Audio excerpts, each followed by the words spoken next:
Domnul e bun, avem un Dumnezeu mare, avem un Dumnezeu minunat, avem un Dumnezeu extraordinar și El merită toată lauda noastră, El merită toată cinstea, toată onoarea, toată închinarea noastră. Și în Ioan 3:16 am adus acest verset mai aproape de inima mea și de inima voastră și spune așa: fiindcă atât de mult m-a iubit Dumnezeu pe mine, încât l-a dat pe singurul lui copil pentru mine, iar dacă cred în El să nu pierd, ci să am viață veșnică. Ce lucruri minunate, ce promisiuni frumoase ne dă Dumnezeu astăzi nouă. Și în 1 Petru 2:24 el spune că a purtat păcatele noastre în trupul lui pe lemn, pentru ca murind față de păcate să trăim pentru dreptate, prin ranile lui ați fost vindecați. Deci noi nu mai suntem bolnavi, ci în numele lui Isus noi suntem perfect sănătoși. Trebuie să declarăm acest adevăr, este adevărul lui Dumnezeu, pentru că pe cruce a purtat toate boalele, toate neputințele asupra lui. Și în final, în 1 Petru 5:8 spune: fiți treji, vegheați, dușmanul vostru, diavolul, dă târcoale ca un leu care rage, căutând pe cineva să înghită. Împotriviți-vă lui fermi în credință, știind că frații voștri din toată lumea trec prin aceleași suferințe. După ce veți fi suferit pentru puțin timp, Dumnezeul oricărui har, care v-a chemat la slava lui veșnică în Hristos, vă va echipa El însuși, vă va întări și vă va da putere. Și cel mai extraordinar lucru care pe mine astăzi m-a fascinat a fost: vă va face de neclintit. Deci vom fi de neclintit, nu ne vom mai clinti pur și simplu. Și vreau să rămâneți cu aceste gânduri în ziua de astăzi. Sunteți minunați, sunteți extraordinari, sunteți niște oameni atât de frumoși și Dumnezeu vă iubește atât de mult. Amin.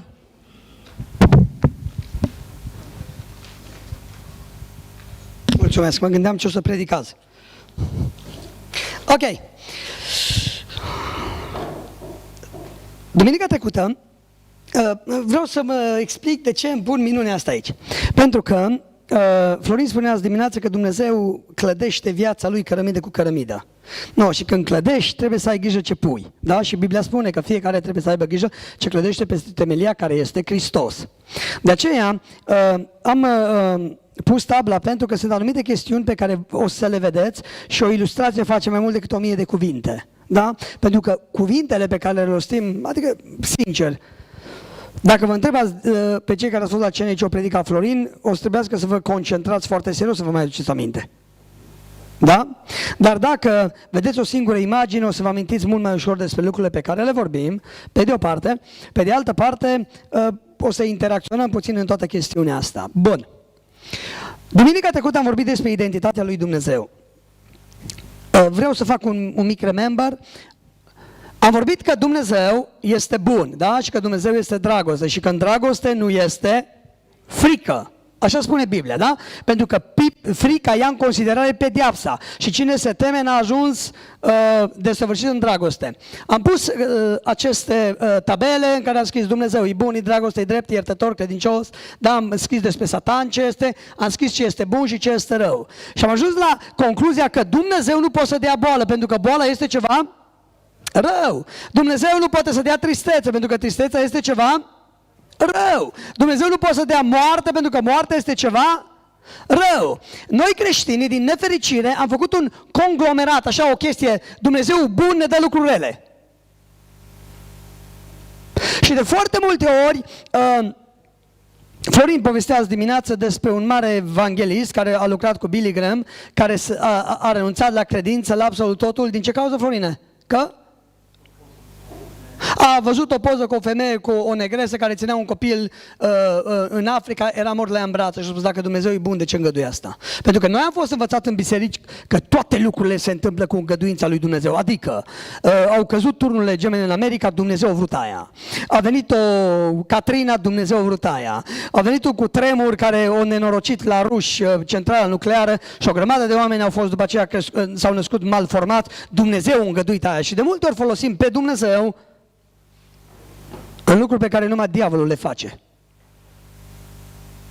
Lucruri pe care, ascultați-mă bine, lucruri pe care numai diavolul le face. Și din cauza aia oamenii nu se întorc la Dumnezeu, pentru că oamenii își pun întrebarea de ce un Dumnezeu bun face lucruri rele. Și spuneam duminica trecută că Dumnezeu ne-a dat nouă, oamenilor, administrarea pământului.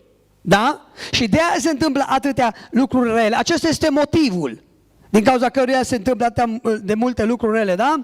Pentru că noi am distrus pământul, noi l-am radiat cu toate minunile care le-am făcut, noi oamenii ne purtăm urât cu unii cu ceilalți, noi oamenii ne-am depărtat de Dumnezeu și tot ceea ce trăim în ziua de astăzi este rezultatul acțiunilor noastre și atitudinii noastre și nici de cum a lui Dumnezeu. Numai că este mult mai simplu să dăm vina pe Dumnezeu ca să scăpăm noi de responsabilitate. Da?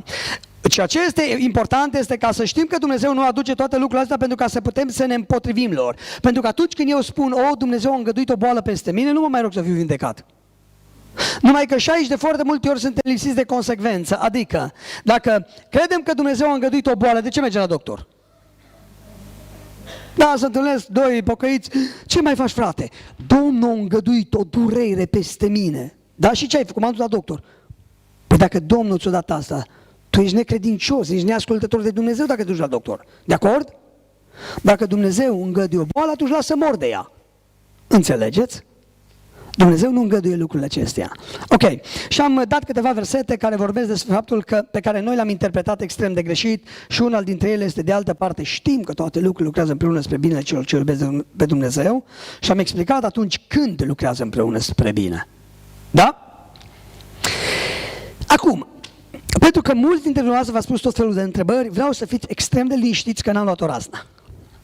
Da? Că nu o să vă îndepărtez de la credință, că nu o să vă trimit în iad, că nu o să vă dau voie să vă faceți de cap, de acum încolo, păcătuiți frații mei să se mulțească harul. Nu. Să nu aveți impresia că tratăm păcatul cu ușurință. Nu! Păcatul este o chestiune care distruge. Păcatul este o chestiune care omoară, distruge familie, distruge sănătate, distruge totul pe pământul ăsta. Păcatul distruge și nu îl tratăm cu ușurință. Dar ceea ce vreau să înțelegeți este că nu putem trata cu ușurință jertfa lui Iisus Hristos. Pentru că din nefericire noi creștinii asta facem. Spunem, păcatul este un lucru mare, dar jertfa lui Iisus Hristos e numai așa. Adică Iisus a murit pentru păcatele noastre, dar pe lângă că Iisus a murit, mai trebuie să plătim și noi păcatul. Știți care este plata păcatului? Nu există altă plată pentru păcat. Nu există boală plată pentru păcat. Nu, uitați-vă în Biblie. Nu, plata păcatului este moartea. Deci dacă ar fi să plătiți pentru păcatele voastre, ați muri.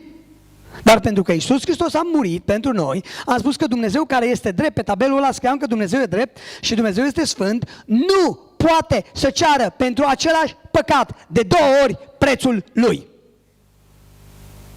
Înțelegeți? Și o să discutăm mai mult despre asta astăzi. Ok. Un alt lucru important pe care l-am discutat data trecută este că Dumnezeu nu este mânios pe noi. Dumnezeu ne iubește. Dumnezeu ne-a supărat pe noi că nu ne-am postit 40 de zile săptămâna asta. Nu e supărat din cauza asta. Știați?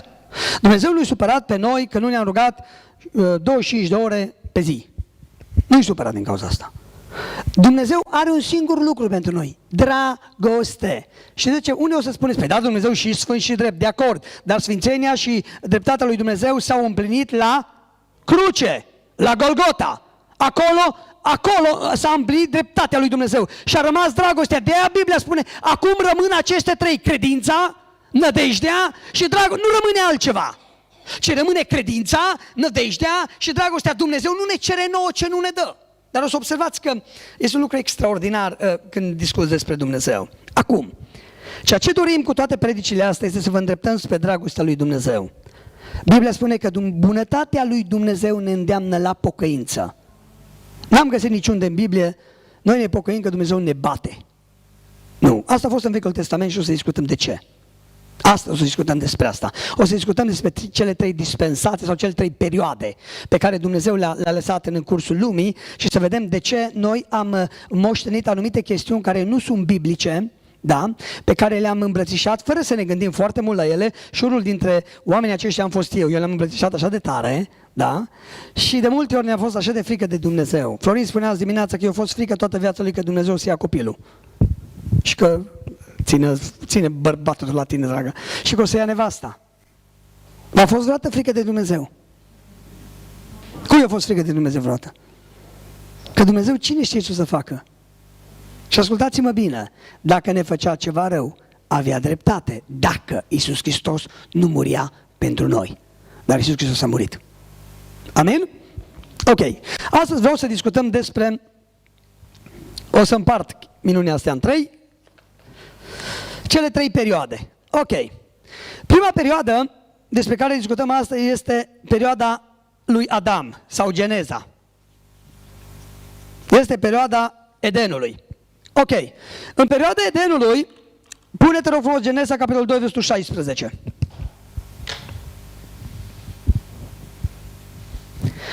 Domnul Dumnezeu a dat omului porunca aceasta: poți să mănânci după plăcere din orice pom din grădină. Următorul. Dar din pomul cunoștinței binelui și răului să nu mănânci, căci în ziua în care vei mânca din el, vei muri negreșit. Acum, uitați-vă bine ce spune Dumnezeu aici. Dumnezeu spune așa, lasă-te rog frumos versetele. Dumnezeu spune așa: în legământul pe care îl facem avem câțiva termeni. Știți? Acum, haideți să mergem de la o definire a termenilor. Ce este un legământ? Ce e un legământ? Un contract. Exact? Adică atunci când te căsătorești, faci un legământ. Da? Tu îi promiți ei că o iubești cât o iubești și ea îți promite ție că te iubește cât te iubește. În momentul în care soția te lasă și nu te mai iubește, mai ești ținut de legământul ăla? Nu! Dacă unul singur dintre cele două persoane care fac un legământ nu se ține de condițiile, de termenii legământului, legământul se rupe, contractul se rupe. Ok, uitați-vă bine aici. Dumnezeu face un contract cu Adam și spune așa: eu te voi binecuvânta dacă tu o să asculți, da? Ascultare. Ce înseamnă asta? În cazul lui Adam, Dumnezeu îi spune așa: dacă nu vei mânca din pomul cunoștinței binelui și răului, binecuvântările vor curge peste tine. Asta era înțelegerea. Poți să mănânci din ce vrei tu, poți să faci ce vrei tu în grădină, dar să nu mănânci din pomul cunoștinței binelui și răului. Pentru că dacă mănânci, înțelegerea dintre noi doi cade. Binecuvântările se vor opri. Pentru că moartea pe care noi o citim aici este de fapt oprirea binecuvântării. Da, a început pământul să-i dea spinșul pălămidă. Eva a început să nașcă cu dureri și au apărut necazul și bolile în lume și a intrat blestemul. Ok. Eu vă întreb acum. Dacă pe Eva o apuca sau pe Adam l-a apucat să taie cu drujba pomii din grădină, era păcat? Dar de ce nu era păcat? Nu era o lege. Nu i-a interzis Dumnezeu.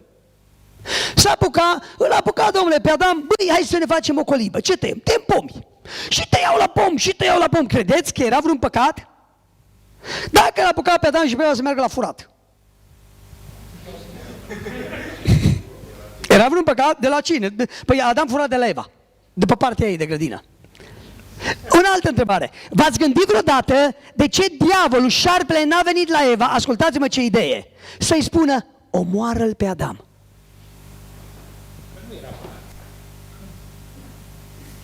Că nu era o lege care să interzică asta în vremea aceea. Nu era o lege. Nu era o lege. Uitați ce spune Biblia în 1 Corinteni, capitolul 15, versetul 56. O să punem amândouă traducerile. 1 Corinteni? Da. Cum? 1 Corinteni, capitolul 15, versetul 56. Credeam chiar am scris prostii și nu există. Boldul morții este păcatul și puterea păcatului este legea. Puterea păcatului este legea. Nu există lege, nu există păcat. Uitați-vă bine ce spune Biblia. Ăsta este motivul pentru care Satan a venit la Eva și a ispitit-o exact cu ceea ce Dumnezeu i-a spus să nu facă. Exact de acolo unde legea interzicea. Uitați-vă, păcatul este folosit de moarte pentru a înțepa și el a primit această forță. Păcatul a primit forță odată cu existența lege, pentru că atâta vreme cât legea nu exista, păcatul nu avea nici o forță. Păcatul nu putea întrerupe binecuvântarea, n-avea cum. Aceasta a fost prima perioadă. O a doua perioadă e perioada despre care o să vorbim puțin mai mult, dar ceea ce trebuie să învățăm din asta este că Satan nu te poate ispiti acolo unde nu este o lege. Că n-are ce să-ți spună. Da? N-are ce să-ți spună. Înțelegeți? Unde nu este lege, păcatul nu este păcat. N-are forță. O a doua perioadă este perioada legii. Legea. Aici discutăm despre Moise. Moise și despre munte. Când Dumnezeu se întâlnește cu Moise la Sinai, știți ce s-a întâmplat? Asta este un lucru foarte important. Ce s-a întâmplat când a fost dată legea la Sinai? Au murit 3.000 de oameni la darea legii, doar pentru simplu fapt că s-au apropiat de munte. 3.000 de oameni au murit la Sinai. Este a doua perioadă în care Dumnezeu dă legea. Acum, legea, în Deuteronom 28, dacă ați citit, vorbește despre binecuvântări și despre blestem. De acord? Despre lucruri pe care le faci ca să capeți binecuvântarea. Dacă vei asculta de Domnul Dumnezeul tău împlinind toate poruncile pe care El ți le-a dat, iată binecuvântările pe care le vei avea. Îi spunea Dumnezeu prin Moise poporului, da? Până la urmă, legământul, înțelegerea era asta, între Dumnezeu și oameni. Ce faci tu va determina ce face Dumnezeu. Sau tu trebuie să faci ceva pentru ca Dumnezeu să facă ceva. Aceasta este al doilea legământ, a doua înțelegere. Aceștia sunt termenii. Deci, îl repet încă o dată. Ceea ce faci tu determină ce va face Dumnezeu. Sau tu trebuie să faci ceva pentru ca Dumnezeu să facă ceva. Și este versetul acela care scrie: cine va face aceste lucruri va trăi prin ele. În vechiul legământ, în legământul legii, înțelegerea între Dumnezeu și oameni a fost asta. Vreți să fiți binecuvântați? Trebuie să faceți ceva pentru binecuvântare. Ceea ce voi faceți se va întoarce asupra voastră. Dacă vreți ca eu să mișc, voi trebuie să mișcați. Dacă vreți ca eu să vă binecuvântez, voi trebuie să mă ascultați. Și un lucru foarte interesant aici, o să trecem destul de rapid prin asta, pentru că nu ne interesează așa de mult. Ceva de genul, Dumnezeu îi spunea poporului așa: dacă tu ești bun, eu sunt bun. Da? Dacă tu faci bine, vei primi bine. În Vechiul Testament, păcatul, în legea lui Moise, cerea dreptatea lui Dumnezeu. Ați auzit de legea talionului, da? Ochi pentru ochi, dinte pentru dinte. Ce faci, primești. Asta era înțelegerea în legământul dintre Dumnezeu și popor. Erau termenii legământului în timpul legii. Acum, Galateni, capitolul 3, versetul 10 la 13. Dar citim pe dată 10. Uitați ce spune Biblia aici. Căci toți cei ce se bizuie pe faptele legii sunt sub blestem. Toți cei ce se bizuie pe faptele legii. O să discutăm imediat ce înseamnă faptele legii, că noi facem o confuzie. Noi credem că faptele legii înseamnă să duci taur la altar. Nu! Faptele legii înseamnă exact ce v-am citat eu mai înainte. Faci bine, bine primești. Aia sunt faptele legii. Ești bun, Dumnezeu e bun cu tine. Și orice om care trăiește după faptele legii, după legământul acesta, este sub blestem. Adică există un blestem asupra lui. Sau o frică. Vreau să vă gândiți.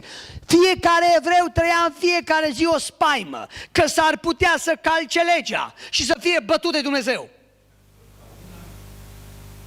Asta e că ajungem acolo. Ajungem acolo. Știți câte legi erau în Vechiul Testament? 600, peste 600 sau în jur de 600 în afară de cele 10 porunci. Acum, Dumnezeu știa sigur că nimeni nu va putea să respecte legea. Știa Dumnezeu asta? Sigur că știa. Sigur că știa. Dumnezeu știa sigur că nimeni nu va putea să respecte legea. Dar, pentru că știa că oamenii nu vor putea să respecte legea și Dumnezeu dorea să-i binecuvânte, trebuia să găsească o modalitate ca să-i binecuvânte. Știți care a fost modalitatea? Pune-te, rog frumos, Exod, capitolul 20, versetul 24. Imediat după ce a dat cele 10 porunci, auziți, după cele 10 porunci, după ce au primit israeliții cele 10 porunci, Dumnezeu a știut, adică a știut dinainte, dar Dumnezeu a știut că ei nu o să poată respecta nici măcar cele 10 porunci. Și ascultați ce spune mai departe. Să-mi ridici un altar de pământ pe care să-ți aduci arderile de tot și jertfele de mulțumire, oile și boii, în orice loc în care îmi voi aduce aminte de numele meu. Voi veni la tine și te voi... Observați, în Vechiul Testament binecuvântarea a sunat de genul acesta. Încearcă să faci bine. Încearcă să păzești toate poruncile. Încearcă să le împlinești. Nu o să poți, dar când nu poți, adu jertfă și eu te voi binecuvânta. Aceasta era înțelegerea în perioada legii. Pentru că niciun om n-a putut să respecte legea. Știm că numai Hristos, Domnul, a putut să respecte legea. Asta presupunea că peste întreg poporul trebuia să fie numai blestem.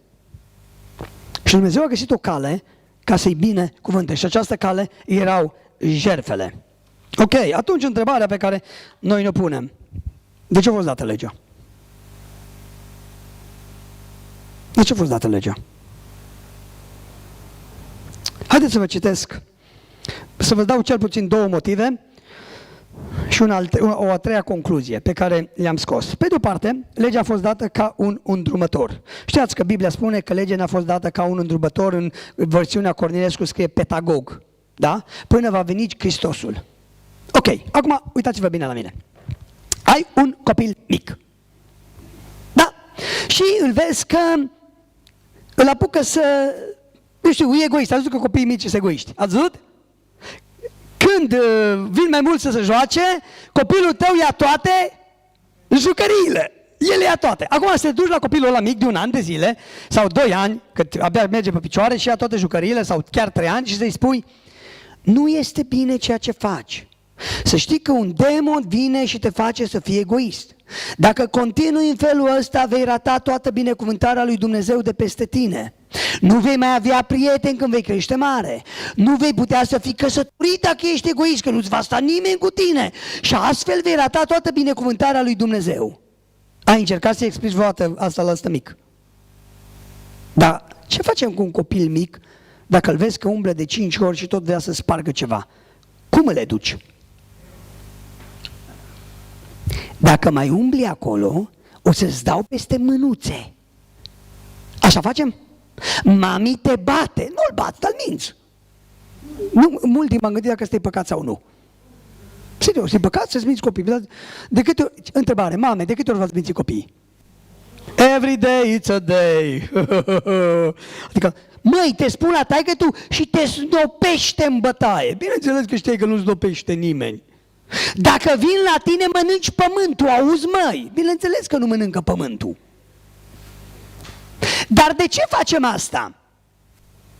Pentru că ei nu pot să înțeleagă mai mult decât atât. Este o modalitate de a învăța ce este bine și ce este rău. Ei bine, în Vechiul Testament nimeni nu era călăuzit de Duhul Sfânt. Sunteți de acord cu mine? Ei nu puteau să înțeleagă chestiile cu demonizare, cu călăuzirea Duhului. N-aveau cum să le înțeleagă. Biblia spune că pentru omul firesc lucrurile Duhului sunt o nebunie. El nu le poate înțelege. De aceea Dumnezeu în Vechiul Testament, una din metodele prin care și-a educat poporul a fost, asta a fost faină. Vrei să fii binecuvântat? Da, dă zeciuiala. Nu vrei? Ai dat-o în bară. Blestem. Vă dați seama că și cel mai firesc om, când îi pui în față blestem, binecuvântare, dar nu-i prost, dă zeciuiala, ce să facă biet om? Păi ce să facă? O dă, nu? Că ce să facă el?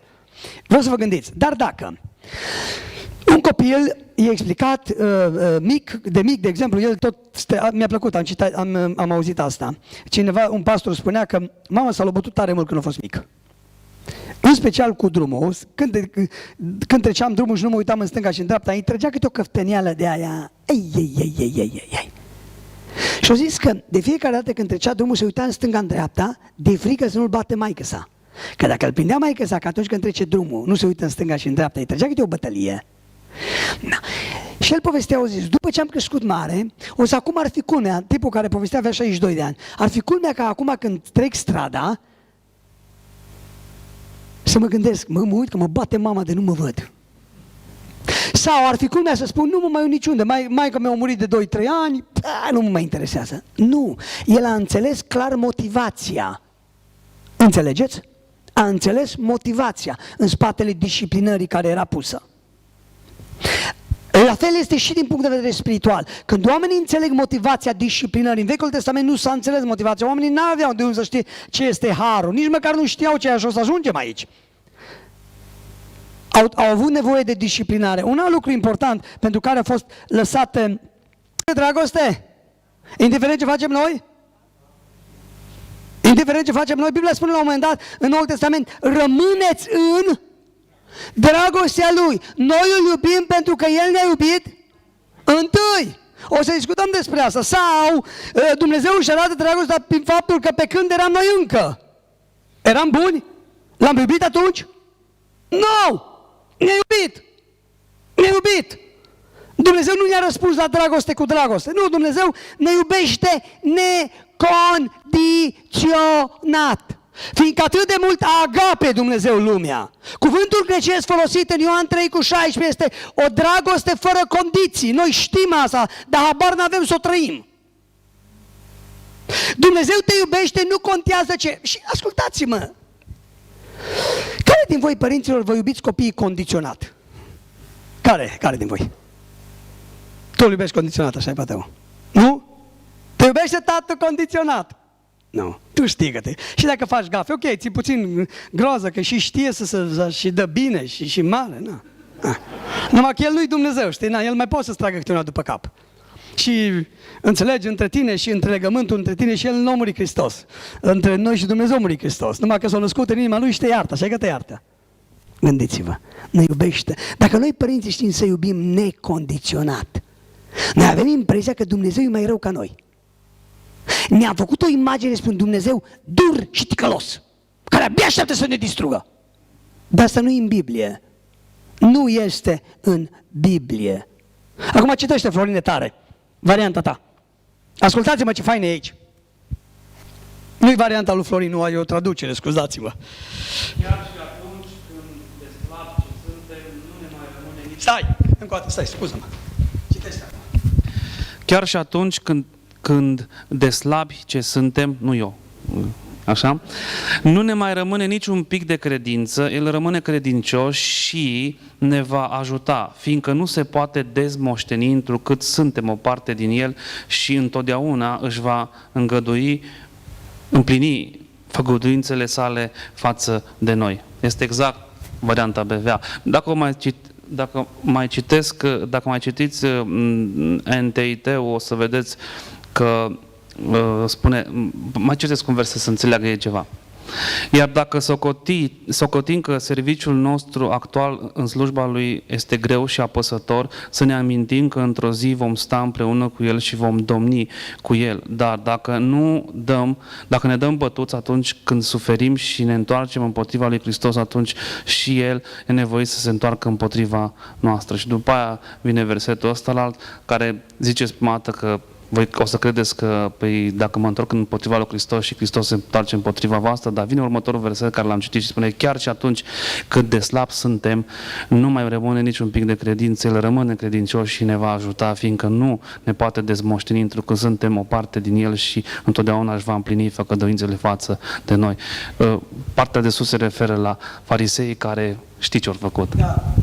E vorba de farisei care încercau ca să-și împlinească neprihănirea proprie. A te lepăda de Hristos înseamnă a nu primi jertfa Lui, înseamnă a fi mântuit prin faptele tale. La asta spune Biblia când spune te lepezi de Hristos. Da? Biblia spune, voi care credeți că sunteți mântuiți prin fapte, v-ați lepădat de Hristos. Știți că e versetul ăsta în Biblie? Nu, la asta se referă versetul pe care l-a citat prima dată Florin. Dar în partea cealaltă ați auzit ce spune? Dumnezeu nu poate să facă asta pentru că suntem din El. Suntem din El. Este extraordinar. Noul legământ spune un lucru simplu. Dumnezeu mă iubește necondiționat. Necondiționat. Știți, de fapt, cum sună legământul nou? În legământul vechi spune așa, dacă voi veți face, eu voi face. În legământul nou spune așa, eu voi face. Eu voi face. Eu voi face. Ăsta este legământul cel nou. Și o să observați de ce. Sunt câteva versete foarte faine aici. În primul rând, vreau să discutăm câteva caracteristici ale noului legământ. În primul rând, noul legământ este mai bun. Știți ce mă distrează pe mine? Noi oamenii suntem încrispați când auzim asta, așa-i? Mi se pare că Dumnezeu e prea bun, dar dacă am luat o razna? Dacă suntem pe lângă, mă. Adică ăsta e prea bun ca să fie Dumnezeul ăla religios pe care noi l-am învățat atâția ani. Adică dacă nu ne zdrobește puțin și nu ne calcă pe cap și nu depinde de noi, atunci nu poate să fie Dumnezeu. Ba, poate și încă foarte bine. Dar o să discutăm despre asta imediat. Evrei, capitolul 11, versetul 9 și 10.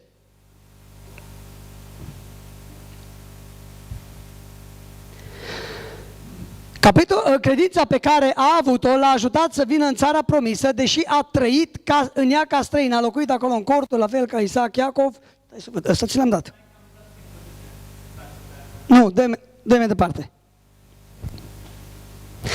Căci el aștepta cetatea care are temelii tari, al cărei meșter zidar este Dumnezeu. Evrei, capitolul 8, versetul 6.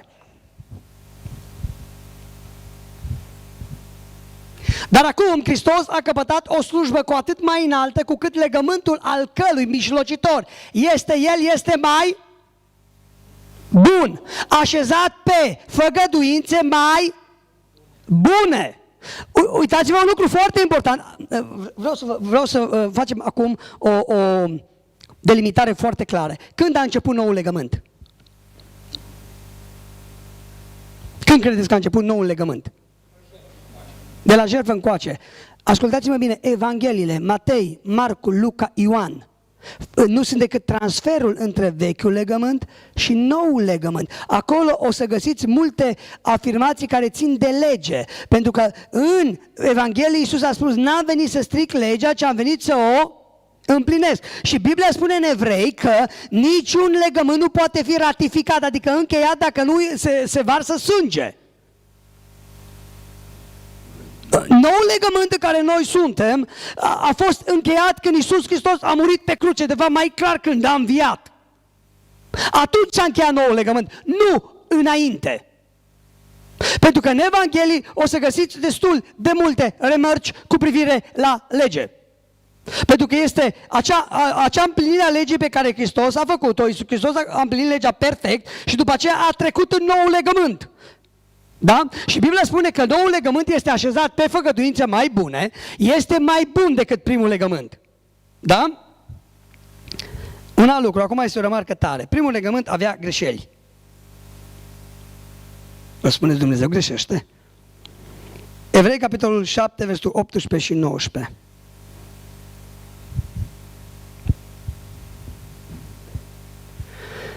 De altă parte, se desfințează aici o poruncă de mai înainte din pricina neputinței și zădărniciei ei. Pune versetul următor. Căci legea n-a făcut nimic complet desăvârșit. Și pe de altă parte se pune în loc o nădejde mai bună prin care ne apropie de Dumnezeu. Pune încă o dată versetul dinainte. Dar astfel pe de o parte se desfințează aici o poruncă de mai înainte din pricina neputinței și zădărniciei ei. Primul legământ a fost un legământ falimentar. Pentru că n-a adus pe nimeni la o stare de neprihănire. Pe nimeni. O să spuneți, Dumnezeu face ceva greșit? Nu, Dumnezeu nu face absolut nimic greșit. Evrei, capitolul 8, versetele 7, 8 și 9. În adevăr, dacă legământul dintâi ar fi fost fără cusur, n-ar mai fi fost vorba să fie înlocuit cu un alt, înseamnă că legământul dintâi a avut probleme. De acord? Așa scrie Biblia aici. Bun, hai să mergem mai departe. Căci ca o mustrare a zis Dumnezeu lui Israel, iată vin zile, zice Domnul, când voi face cu casa lui Israel și cu casa lui Iuda un nou legământ. Nu ca legământul pe care l-am făcut cu părinții lor în ziua când i-am apucat de mână ca să-i scot din țara Egiptului, pentru că n-au rămas în legământul meu și nici mie nu mi-a păsat de ei, zice Domnul. Uitați care era problema vecului legământ. Oamenii n-au ținut partea lor de legământ și din cauza faptului că oamenii n-au ținut partea lor de legământ, Dumnezeu n-a mai putut să-i binecuvinteze. Pentru că omul și-a călcat partea. Din cauza asta, lui Dumnezeu nu i-a mai păsat de om. Nu este chestia că la Dumnezeu nu-i pasă. Aici discută despre ruperea legământului. Înțelegeți? Vechiul legământ avea o problemă și știți care era problema? Problema nu era legea. Biblia spune în Roman că legea era bună. Legea era sfântă. Legea a fost dată de Dumnezeu. Legea era neprihănită. Dar știți care era problema? Oamenii nu puteau să o țină. Am o întrebare. Câți dintre voi v-ați hotărât să fiți mai buni într-o zi de luni? Nu, altceva. Cât sunteți pocăiți de aici? De o grămadă de ani. Bun, care o deveni mai bun? Mai bun, așa, tot mai bun. Și mai bun. Și mai bun. Și atât de bun. Și ascultați-mă, stați că o să vedeți ce spune Biblia. Biblia spune că nu intrăm în cer dacă nu iubim pe Domnul din toată inima noastră, din tot cugetul nostru, din toată puterea noastră și din tot sufletul nostru. Este cineva care îl iubește aici așa pe Domnul? Dacă ridică careva mâna, vreau ia scaunul. Că minte. Știți care e singura persoană care a putut să facă asta? Hristos. Nu spune că tu îl iubești pe Dumnezeu cu toată puterea. Hai mă, cu tot sufletul.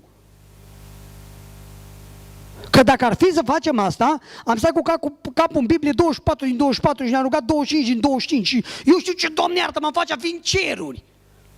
Dar vi s-a întâmplat vreodată să n-ai chef de Biblie? Băi, să n-ai chef.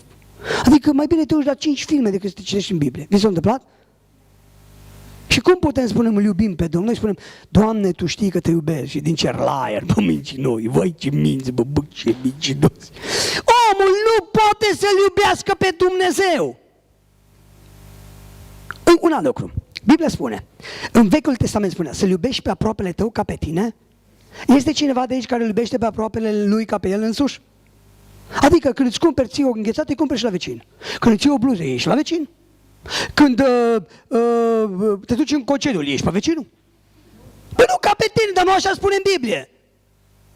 Când vine la noi vecinul și ne cere ceva, noi uităm urât la el. Sau dacă îi dăm ceva, ne lăudăm la toți prietenii. Ce bine am făcut noi. A fost Florin pe la mine și i-am dat. Deci e vorba de mine.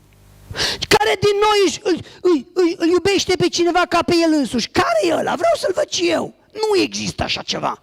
Noi oamenii nu putem să ținem legea. Legea e sfântă, dar noi suntem din calea afară de păcătoși. Și pentru că Dumnezeu a văzut asta, a trebuit să facă un legământ în care să ne scoată pe noi în afara ecuației. Adică Dumnezeu a văzut că în primul legământ în care omul face, eu îi răspund, el face bine, eu îi fac bine, nu funcționează din cauza omului. Înseamnă că dacă vreau să fac un nou legământ care să funcționeze, trebuie să-l scot pe om în afara ecuației. Pentru că atâta vreme cât omul o să fie în ecuație, nu o să pot să-l binecuvintez. Și din nefericire, noi în nou legământ luăm tot ce înseamnă lege. Dacă vreți ca Dumnezeu să vă binecuvinteze, trebuie să... Și începem. Dacă vreți ca Dumnezeu să vă iubească, trebuie să...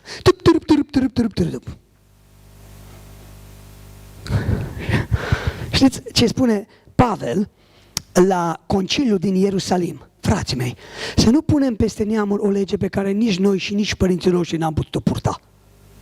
Dar ce fac bisericile în ziua de azi? În afara faptului că îl fac pe Dumnezeu dur, gică durul Dumnezeu. N-ai venit la biserică, Dumnezeu e după colț, trosneală, tup!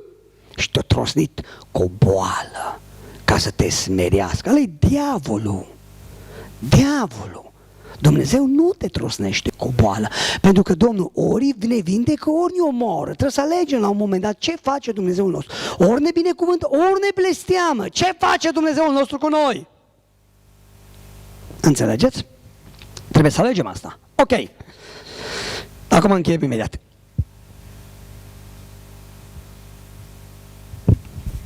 Roman, capitolul 7, versetul 7 la 12. Capitolul 7, versetul 7 la 12. Aici sunt scrise câteva versete. Deci ce vom zice? Legea este ceva păcătos, sunt versetele pe care le-am citat mai înainte. Nici de cum. Din potrivă, păcatul nu l-am cunoscut decât prin lege. De pildă, n-aș fi cunoscut pofta dacă legea nu m-a fi spusă, nu? Poftești. Da? Apoi păcatul a luat prilejul și a făcut să se nască în mine prin poruncă, prin lege, prin interdicție, tot felul de pofte. Știți cum e asta? Gândește bine. Treci pe lângă un gard pincenei în fiecare zi. Da? Treci pe lângă el. Într-o zi, vezi pe gardul ăla scris o tabliță. Și scrie, Ivan, să nu te uiți în curte. Ce faci? Te uiți în curte! Legea nu face decât să incite la păcat. Ați observat că noi oamenii facem numai ce n-avem voie. Spune la un copil, n-ai voie să... Eram copii. Aveam în curte o grămadă de cireși, de vișini. Aveam atâtea vișine. Știți ce făceam noi? Mergeam la furat la bunica ta. Și nu că mergeam la furat, rupeam cu tot cu crengi. Și am mers într-odată la furat, am furat, am venit repede acasă, nu știu ce s-a întâmplat, că tata atunci, mi se pare ciudat, stătea pe pătură în fața casei, mai ții minte? Stătea tata pe pătură în fața casei cu noi, la soare. Asta parcă din alt film. Tata o sta cu noi la soare, auzi mă, dar era beat. Cred că era beat bine. Ok, stătea cu noi la soare. Și vine bunica ta, vine Baba Marie, că așa îi spuneam noi, trece, vine la noi, Viorele, copiii tăi, vișinii mei, rup, crengi, cretele. Tata, bă, eu am plin de vișini acasă. Copiii mei nu au furat nicio vișină. Și au început să o înjure pe bunica ta. Și noi, dacă ne prinde, ăia suntem. De ce am mers să furăm vișine? Pentru că nu aveam voie. Adică ce credeți, că erau mai bune la... Dar știi, interesant. Eu țin minut cât trăiesc, când mergeam cu crengile în mână și mâncam și bă, dar astea sunt mai bune ca ale noastre.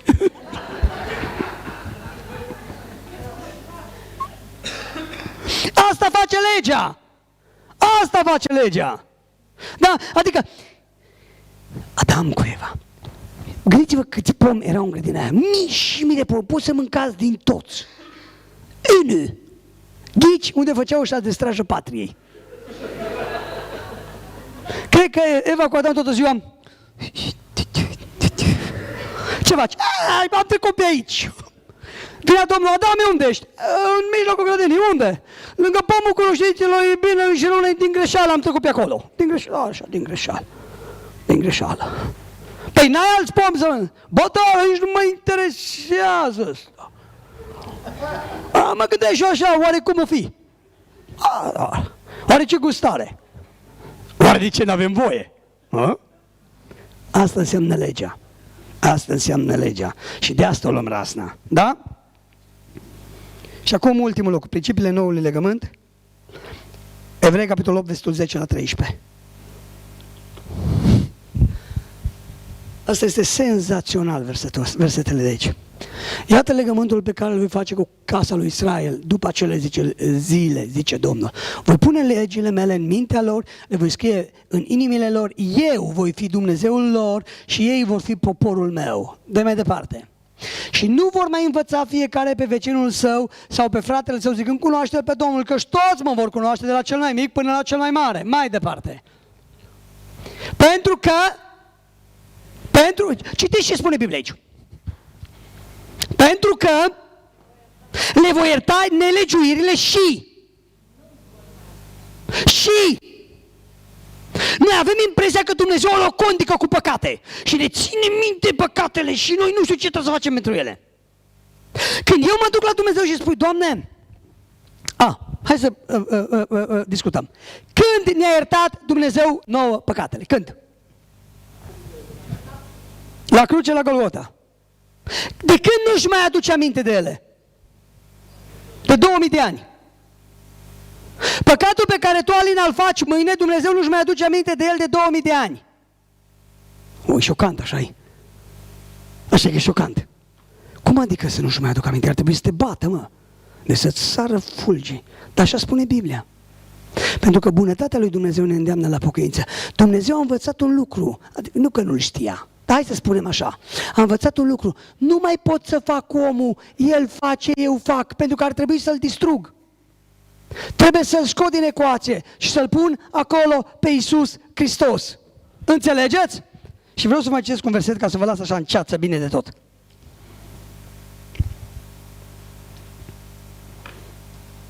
Doi Corinteni, capitolul 5, versetul 17 și 18, bagă beveau.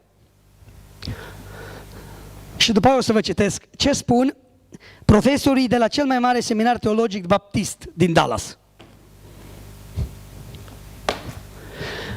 Căci dacă este cineva în Hristos, este o nouă creație. Lucrurile vechi au trecut și toate lucrurile au devenit ceva nou. Mai departe.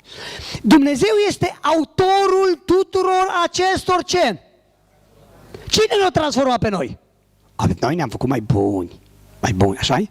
Da, da. Noi ne-am transformat. Adică l-am ascultat pe Domnul și în fiecare zi ne face mai buni. Uitați, Dumnezeu este autorul acestor transformări. El ne-a împăcat, Dumnezeu ne-a și împăcat cu sine, da? Prin Iisus Hristos și ne-a dat misiunea de a-i sluji pe alții în vederea împăcării lor cu El. Pune versetul următor. Slujindu-i, noi le predicăm spunând că Dumnezeu era în Hristos și prin plata achitată de Fiul Său a împăcat lumea cu sine. Iar când a făcut acest lucru, a decis să nu mai ia în considerare păcatele oamenilor. A decis să nu mai ia în considerare păcatele oamenilor. El ne-a încredințat predicarea acestei împăcări, în care Dumnezeu nu ia în considerare păcatele oamenilor. L-a scos pe omul în afara ecuației. În ecuație este Hristos. Știți ce este senzațional? Știți că la un moment dat în Evrei se folosește că prin două lucruri, nu știu cum, o să vă citesc data viitoare versetul ăsta, acum nu vine în cap, am așa o bâlbăială. Dumnezeu în noul legământ a făcut o înțelegere, știți, între cine? Între El și El. Nu între El și noi. Nu ți minte ca Dumnezeu să mă fi întrebat pe mine când a făcut, când a dat pe Hristos pe cruce, vrei să dau pe Iisus pentru păcatele tale? Nu ți minte asta. A făcut o înțelegere între El și El. Și ascultați-mă cum traduc profesorii din Dallas aceste versete. Aceasta este una din extraordinarele acțiuni ale Dumnezeirii. Pentru un om atunci când acesta crede în Iisus Hristos pentru a fi mântuit de păcatele sale. Pentru că Iisus a purtat păcatul omenirii pe cruce. El a făcut posibilă pacea. Oamenii nu trebuie să se afle sub mânia lui Dumnezeu. Având în vedere lucrarea de împăcare a lui Hristos, oamenii trec de la mânia lui Dumnezeu la binecuvântările lui Dumnezeu. Încă o dată. Având în vedere lucrarea de împăcare a lui Hristos, oamenii trec de la mânia lui Dumnezeu la ce? La binecuvântările lui Dumnezeu. Și de la moartea spirituală la viața spirituală. Atunci păcatele lor nu mai sunt ținute în socoteală, imputate, pentru că Hristos le-a luat asupra Lui. Ăsta este cel mai greu lucru pe care noi îl putem înțelege. Că Iisus a luat asupra Lui păcatele noastre. Mă, nu putem înțelege. Nu vrem să-L înțelegem. Nu, e prea mult. E prea multă dragoste. E prea mult. Dar o să discutăm despre asta mai departe săptămâna viitoare. Păcatele nu mai sunt în socoteala ta. Și David spune din Psalmul 32 și apoi preluat de Pavel: ferice de omul care nu-i ține în seamă Domnul nelegiuirea. Nu-i ține în seamă. Nu-i ține în seamă. Omul acela care fără fapte este socotit neprihănit înaintea lui Dumnezeu. Da? Păcatul, în momentul de față, este o problemă moartă între noi și Dumnezeu. Nu mai există. Pentru că Hristos a purtat păcatul pe cruce. Hristos a purtat păcatul pe cruce. O să discutăm mai departe, pentru că mai sunt multe de spus. Să știți că oamenii nu merg în iad pentru că păcătuiesc. Da. Oamenii merg în iad pentru că nu primesc jertfa lui Iisus pentru păcatele lor. Da? Pentru că Biblia spune că... Haideți să citesc, numai asta vi-l mai citesc. Pune-te, rog frumos, Ioan, capitolul 16, versetul 9 mă interesează mai mult.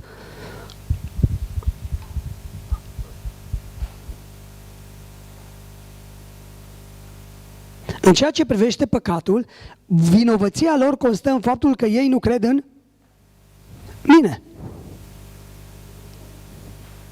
În ceea ce privește păcatul, vinovăția lor nu stă în faptul că păcătuiesc, ci pentru că nu cred în Hristos care le-a iertat păcatul. Pentru că Biblia spune, cine spune că n-a păcătuit, minte. Minte. Și adevărul nu locuiește în el. Dar în momentul în care eu cred că păcatul meu este imputat asupra lui Hristos, și mai mult decât atât, imputat înseamnă pus pe socoteala lui, și mai mult decât atât, Biblia spune că pe cel care n-a cunoscut niciun păcat, el a făcut păcat pentru noi, ca noi să fim ce? Ce? Ce ești tu acum? Crede cineva că este neprihănirea lui Dumnezeu, adică și ce înseamnă asta?